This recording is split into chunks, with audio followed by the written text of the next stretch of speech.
जालन्यात आयशर चालकाचा खून। जामवाडीच्या पेट्रोल पंपाजवळ मृतदेह आढळून आल्याने खळबळ, पोलीस घटनास्थळी दाखल।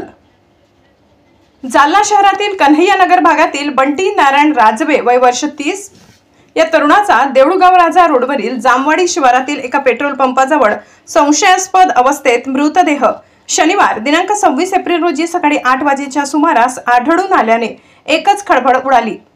घटनेची माहिती मिळताच उपविभागीय पोलीस अधिकारी अनंत कुलकर्णी, स्थानिक गुन्हे शाखेचे पोलीस निरीक्षक पंकज जाधव आणि तालुका पोलीस ठाण्याचे पोलीस निरीक्षक सुरेश उनवणे यांनी पोलिसांच्या फौजफाट्यासह घटनास्थळी दाखल झाले। कन्हैयानगर येथील तरुण बंटी हा आयशर चालवत होता। जामवाडी शिवारातील पेट्रोल पंपाजवळ त्याचा मृतदेह आढळून आला असून त्याचा खून करून मृतदेह या ठिकाणी आणून टाकल्याची शक्यता वर्तविण्यात येत आहे। त्याच्या मृतदेहाजवळ मोटरसायकल क्रमांक MH21 CE 4197 उभी होती। तालुका पोलिसांनी सध्या घटनास्थळी पोहोचून पंचनामा सुरू केलाय।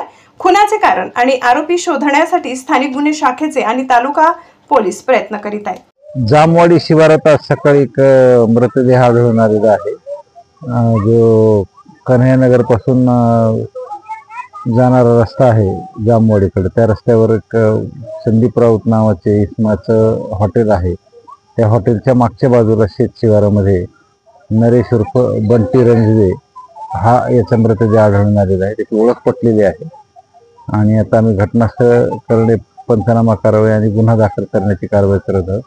या प्रकरणामध्ये पोलीस स्टेशन तालुका जालनाचे PI सुरेश उनवणे त्यांच्या स्टाफसह आलेले आहेत। मी स्वतः इथे आहे आणि यांचे स्थानिक गुन्हे शाखेचे पंकज जाधव PI त्यांच्या टीमसह आलेले आहेत आणि त्यांची टीम एका आरोपीच्या शोधार्थ रवाना झालेली आहे। एका संशयिताला आपण ताब्यात घेतलेले विचारपूस करत आहोत आणि हा गुन्हा निश्चितच लवकरच डिटेक्ट होईल आणि आरोपी आपण यामध्ये अटक करू। आता प्राथमिक तपास सध्या सुरू आहे गुन्ह्याचा। घटना कधी घडली? घटना एकूणच माहिती घटनाक्रमाची घेतली असता घटना संध्याकाळी रात्री उशिराच्या दरम्यान घडलेली असावी असं वाटतं एकूणच, आणि सकाळी 9 सव्वा 9च्या दरम्यान आम्हाला त्याची माहिती मिळालेली आहे। नाही, अजून आरोपी मिळाल्यानंतर पुढचा तपास झाल्यानंतरच बाकी निष्पन्न होतील गोष्टी। एका संशयिताला आम्ही ताब्यात घेतलेला आहे आणि त्याचा तपास चालू आहे।